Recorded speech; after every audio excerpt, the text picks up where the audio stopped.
اعوذ باللہ من الشیطان الرجیم بسم اللہ الرحمن الرحیم۔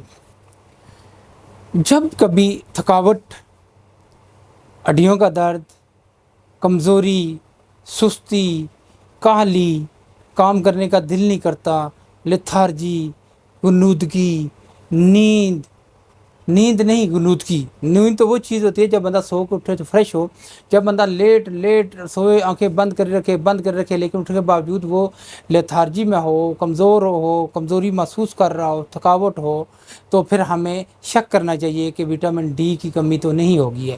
اور یہ ڈیفینیٹلی وٹامن ڈی ایک بہت اہم وٹامن ہے جو فیٹ سالوبل ہے، یعنی جو چربی میں حل ہوتا ہے، اور یہ اسینشیل ہے، یہ بڑی ضروری ہے۔ بیسیکل تو یہ سورج کی شعاؤں سے حاصل ہوتا ہے، ہماری سکن کے ذریعے، جگر اور جگر کے ذریعے، پھر جگر کے بعد پھر گردوں میں جا کے ایکٹیو ہوتا ہے اور باڈی میں کام کرتا ہے۔ دوسرا جو ڈائٹری سورس سے ہوتا ہے وہ منہ، معدہ اور آنتوں سے ہوتا ہوا جگر میں جاتا ہے، اور پھر وہ جگر سے گردوں میں، اور پھر وہ ابزارب ہوتا ہے۔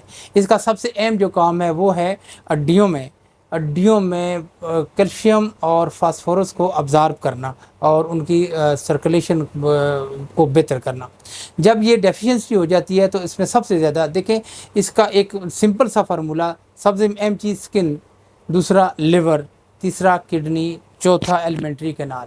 یعنی جب یہ ڈیفیشینٹ ہوتی ہے تو آپ کی سکن سب سے زیادہ متاثر ہوتی ہے۔ سکن ڈسکلریشن، آپ بہت ساری اسکن کی ڈیزیز ایسی ہوتی ہیں جو وٹامن ڈی کی کمی سے ہوتی ہیں۔ اسی طرح آپ کرونک ڈیزیز میں چلے جائیں، لیور میں یہ بہت اہم کردار ادا کرتی ہے، جگر کی بہت ساری بیماریوں میں اس کی کمی کی وجہ سے بہت ساری بیماریاں پیدا ہوتی ہیں۔ گردے میں جب وہ کام کم کرنا شروع کر دیتے ہیں، فیلئر کی طرف جاتے ہیں، اس میں وٹامن ڈی کی ڈیفیشنسی بڑا اہم رول ہوتا ہے۔ اس طرح آنتوں کے مسائل میں بھی اس کا بڑا کردار ہے اور ہڈیوں آسٹیوملائشیا کہہ سکتے ہیں، یا جو مرضی بیماریوں کے نام دے دیں، جب ہڈیاں کمزور ہو جاتی ہیں، چلنے سے درد ہوتا ہے، لیٹنے سے درد ہوتا ہے، پٹھے دکھتے ہیں، مریض دوائیاں کھا کے ایک ڈاکٹر، دوسرا ڈاکٹر، تیسرا ڈاکٹر، ایک پیتھی، دوسری پیتھی، تیسری پیتھی چینج کرتے رہتے ہیں، تو اس کا مطلب وہ ٹھیک نہیں ہو رہے ہوتے، یا تھوڑی دیر کے آرام آتا ہے پھر تکلیف ہونا شروع ہو جاتی ہے۔ اور بہت سارے لوگ ہم نے دیکھے ہیں جو انزائٹی اور ڈپریشن کا پیشنٹ ہے، جبکہ وہ نہ انزائٹی کے ہیں نہ ڈپریشن ہے، وہ کچھ وٹامن کی ڈیفیشنسی کا شکار ہوتے ہیں، جس میں وٹامن ڈی ایک اہم رول ادا کرتی ہے۔ اگر یہ چیزیں پوری کر دی جائیں تو ان کی بہت ساری پرابلم آٹومیٹک ٹھیک ہو جاتی ہیں۔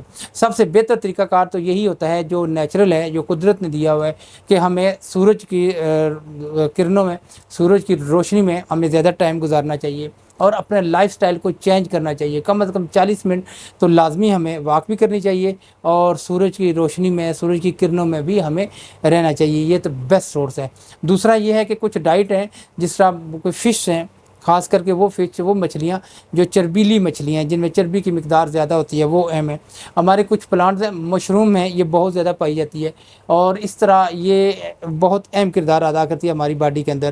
اگر آپ اس کی کمی کو پورا کر دیں تو آپ کی بہت ساری پرابلم سالو ہو جاتی ہیں۔ خاص کر کے ہماری خواتین میں تو اس کی بہت زیادہ ڈیفیشنسی ہے، کیونکہ خواتین کا ہمارا لباس کا ایک طریقہ کار ہے، ہم ہر وقت اپنے اسکن کو، بچے فیمیل ڈھانپ کے رکھتی ہیں، اور اگر سورج کے سامنے ہو بھی تو وہ صرف ہاتھ اور چہرہ ہوتا ہے، اور دوسرا پورا دن وہ گھر کے اندر ہوتی ہیں، اس لیے سن ایکسپیئر بہت کم ہوتا ہے ان میں، اور ان میں یہ پرابلم بہت زیادہ ہوتی ہیں، خاص کر کے ہڈیوں کے مسائل، سر درد۔ اکثر اوقات یہ شکایت ہوتی ہے کہ مرد حضرات یہ کہتے ہیں کہ جب ہم گھر جاتے ہیں تو انہیں سر باندھا ہوتا ہے، وہ انہوں نے جان کے نہیں باندھا ہوتا، وہ پرابلم ہوتی ہے، ان کی ڈیفیشنسیز ہوتی ہیں کچھ چیزوں کی، خاص کر کے کچھ اسپیسیفک وٹامنز ہیں، جس میں ایک وٹامن ڈی ہے۔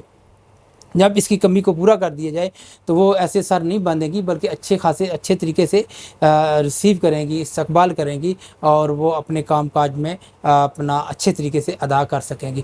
امید ہے، کیونکہ یہ جتنی ویڈیوز ہیں یہ ساری ہیں آپ کے پبلک میسج اویئرنیس کے لیے، یہ پبلک میسج ہیں، لیکن اویئرنیس میسج ہیں تاکہ لوگوں کو سمجھ آئے کہ کیا ہے۔ بعض کا لوگ فضول ڈپریشن سن کے بڑا تنگ ہو جاتا ہے، وہ ڈپریشن کیوں ہے؟